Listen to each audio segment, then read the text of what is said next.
This is EWA Radio, the official podcast of the Education Writers Association, and I'm public editor Emily Richmond. In Baltimore and many other of the school districts in Maryland, Black teachers are leaving at a higher rate than their colleagues of any other racial group. Today we're going to talk about what's driving this exodus and why it matters to student achievement, and how school districts might address this troubling trend. We'll also touch on what education reporters need to know to cover this story in their own communities. Joining us to help do that is Kristen Griffith. She's the education reporter for the Baltimore Banner and an EWA reporting fellow. Kristen, you're making your EWA radio debut. Welcome. Thank you. Thank you for having me here. I'm so glad that you could be here. So as I mentioned, this was your EWA reporting fellowship project. Why was this a story you wanted to tell? Yeah, as a reporter, I've always enjoyed covering underrepresented groups. I also have been, keeping an eye on the teacher workforce issues. We have been covering the amount of vacancies in the region at the start of the past couple of school years and how there are hundreds. So when coming across a statistic from the Maryland State Department of Education that Black teachers are leaving at a higher rate than other races, I wanted to find out why that is. You've started to dig into that, but you have some other data points that I think will help shape and inform the story for the audience who may not have had a chance to read it yet, although we, of course, encourage them to go to your site and to do exactly that. So tell us some of the top line data points and what you found about Black teachers in Maryland right now. Sure. People should know Maryland is a pretty diverse state. Out of I forgot the actual number of how many kids are in Maryland public schools, but I do know that a third of them are Black students. However, when it comes to the teacher workforce, only 20% of them are Black. And I would imagine education reporters know that representation matters, and having a teacher that looks like you can make a huge difference. But that data point I mentioned earlier from the Maryland State Department of Education, it showed that 12.3% of Black teachers during the 2020-2021 school year did not return to teach in Maryland public schools the following year. And that's compared to 8.5% of white teachers. Now, was that just a pandemic blip? Do we know anything about any data since then? Since then, the amount of Black teachers are still underrepresented. Thousands of Black students still don't have a Black teacher at all. So we know the pandemic, it certainly made things worse, but the underrepresentation and the interest in the teaching field, or lack of interest, has existed before and after the pandemic hit. So the pandemic exacerbated a crisis that was already in the making, and certainly it wasn't just a temporary blip where things have gone back to anything that might have been considered equitable or normal. Yeah, that's absolutely correct. Whew. Well, that's just some troubling numbers. How hard was it to crunch this data? The attrition data I mentioned, that 12.3% of Black teachers who left after the 2020-2021 school year, that was what caught our attention. And that's how I knew that Maryland had data to show this stuff. Unfortunately, they didn't have as much data as I thought they did. There was a report that showed where they categorized reasons teachers leave. And I also knew they had data on the demographics of teachers. And I thought this story was actually going to show us where these Black teachers were going specifically, but that didn't pan out. That actually changed the whole basis of what I thought the story was going to be, and did set me into a panic temporarily. But the data that did exist still helped us tell a story. And I have to give a shout out to one of our data reporters, Greg Morton, who was able to make that data make sense to readers and create a visual that shows how bad the lack of representation is in Maryland public schools. You did something I thought smart, but also interesting for this story in how you recruited some teacher voices. And that is you put up an online form on your website. You didn't just rely on word of mouth or even just your own shoe leather. How did that work out for you? It worked out well. The call out did produce some teachers that hit me up either by phone, Twitter, or email, which was exciting. But funny enough, I believe those teachers actually didn't make it in the story, but still helped me tell the story, hearing their own experiences. But there was a little bit of a panic when it came to finding teachers, which is what led to that call out you mentioned. But I think what really ended up helping get these voices out, I'll also shout out the Baltimore Teachers Union. They already knew that this was an issue in their district as far as Black teachers leaving, and they were more than willing to help me find people to show that problem. What are some of the reasons these teachers gave to you for making the decision to leave the profession? Because it's a big step, and there were some serious tension points here. So, what were some of the more common reasons you heard? Yeah, the more common reasons turned out to be three things that I highlighted in my story. One was not being in a diverse system, not being in a school where they had people who looked like them. Another was the lack of help or support when, I guess, especially to new teachers navigating a new job, a new building, and just getting advice on how to manage a heavy workload. So, lack of mentorship was an issue. And then something unexpected for me was the certification process in Maryland. That was a big issue for a lot of teachers because Maryland has depended on, in the last few years especially, this thing called a conditional certification, or what's also referred to as provisional teacher's license. Maryland has found a strategy of giving career changers mostly a conditional certification as they are starting the job. Because traditionally, as we know, teachers go to college, get their credentials through that route. But if you didn't study education in college and you want to be a teacher, that excites people in Maryland because they can give you this license where you can start teaching before you have to go through the steps to be certified. But unfortunately, navigating that process can be difficult, and it has resulted in one of the reasons why Black teachers leave. Well, that's interesting, isn't it? Because you're talking about something that's really about paperwork and red tape. It doesn't have anything to do specifically with what a teacher may encounter in the classroom setting. Yeah, we're actually working on a story now that's only focused on the conditional certification, and what you just said is something that's been coming up a lot. People don't like the process. One of the reasons is because they don't think it actually reflects their ability to teach. And I guess I'm more so referring to the exams that they have to take. But also learned that sometimes these offices in certain districts aren't as helpful to teachers as they probably could be when it comes to telling them what they need to do to make sure that they have a certification. What did you learn about what it means for a school district if they're constantly in this kind of churn cycle on teacher workforce and have to spend so much time focused on replacing, recruiting, hiring, and then doing it over again? It harms the attractiveness of this profession. And that's not something that this profession needs at a time where we're seeing or experiencing a teacher shortage. So you would think that these districts, and I get it, everyone has all these things they need to complete, and staffing shortages exist in different industries aside from teaching. So, everyone's overworked. But if you know that the problem is a lack of teachers, I would hope that people are finding solutions to at least a certification problem so they're not continuing to lose people who actually want to be here in the classroom, that is. Where does Maryland get most of its teachers? Are they coming from state colleges and universities? So Maryland is considered an import state. We have a lot of colleges here, but we don't have a lot of teachers coming from those colleges into Maryland public schools. So the education preparation programs, I'm sure, know this by now.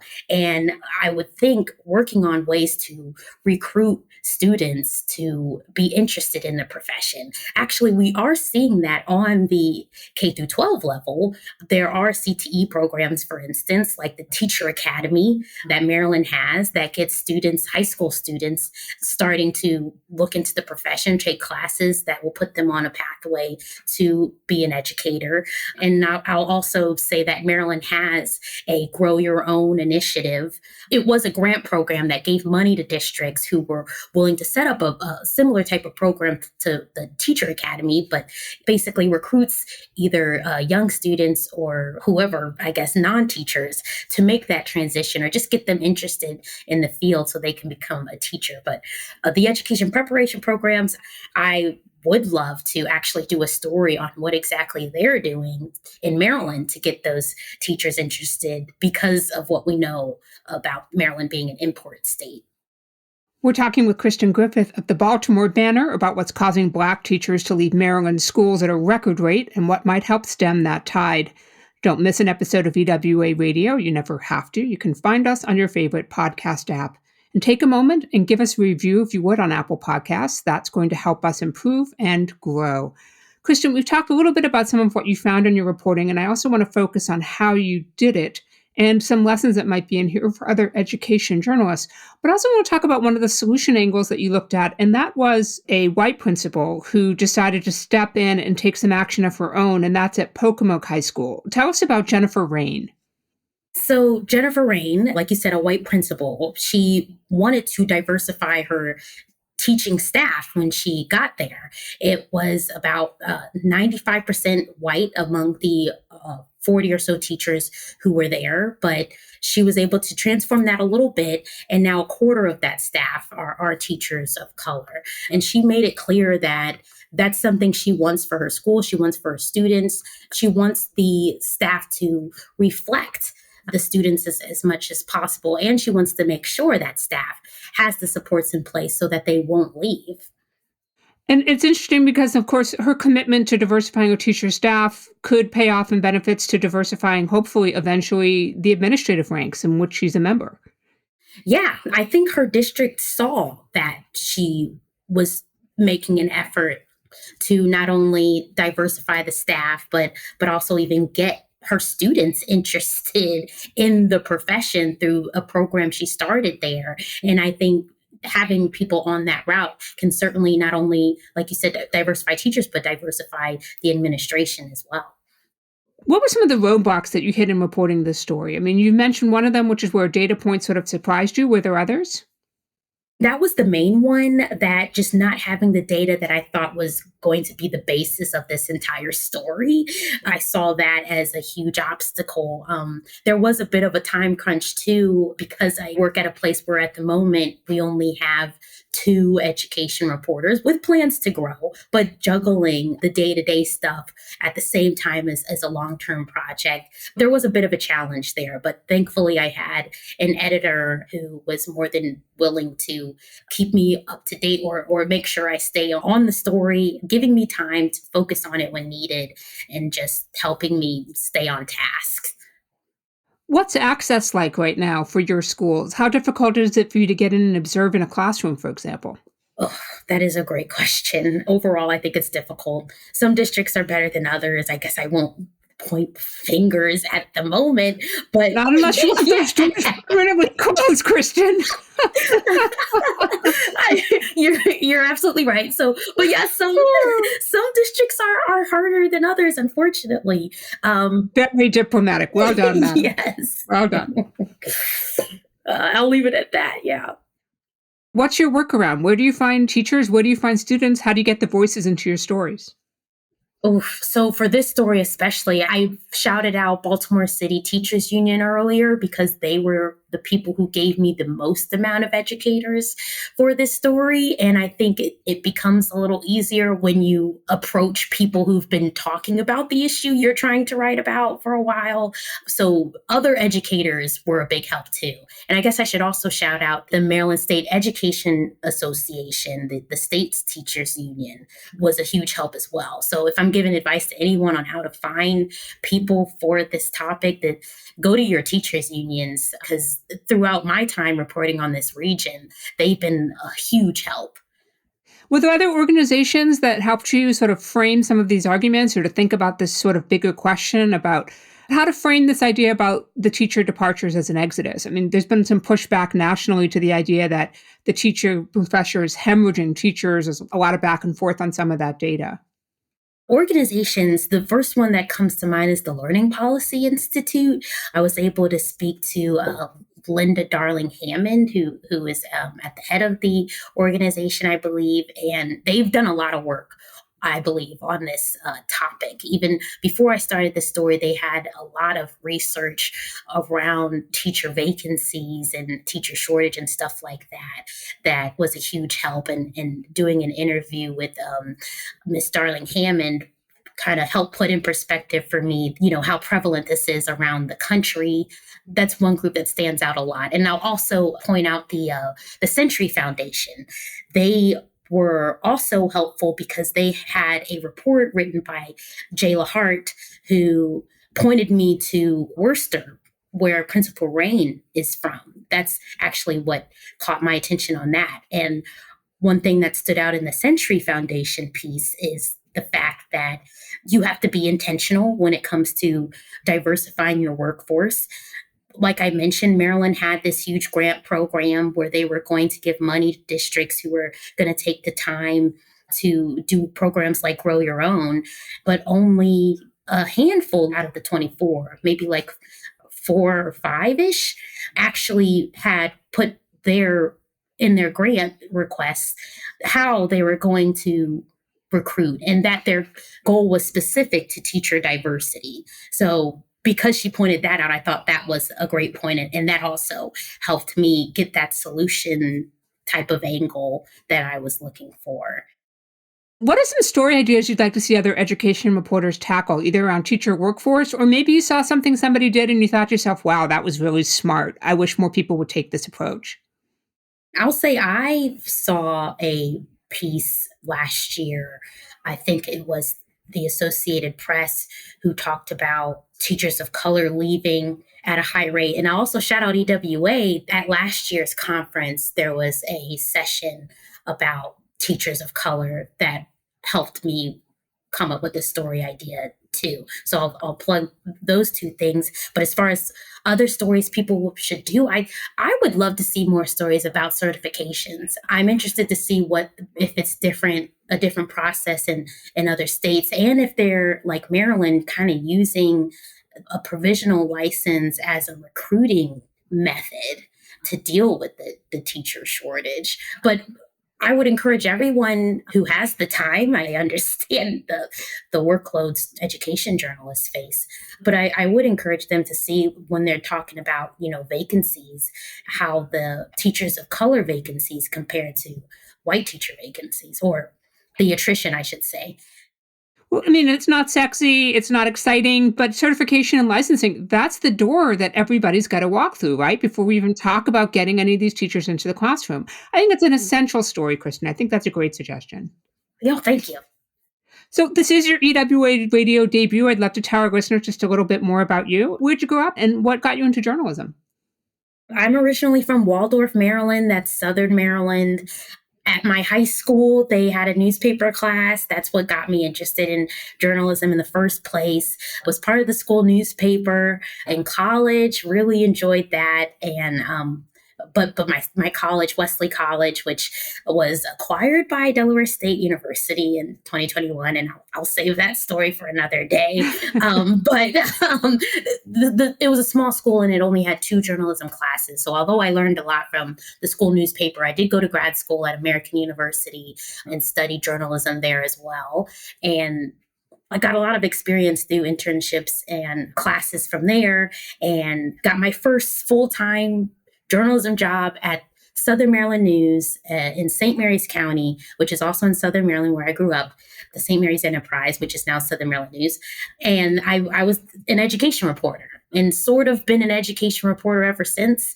So from there, I went to Carroll County, the Carroll County Times, which is part of Baltimore Sun Media, back in 2020, covered Carroll County Public Schools. And that's a very interesting district, if anyone's familiar.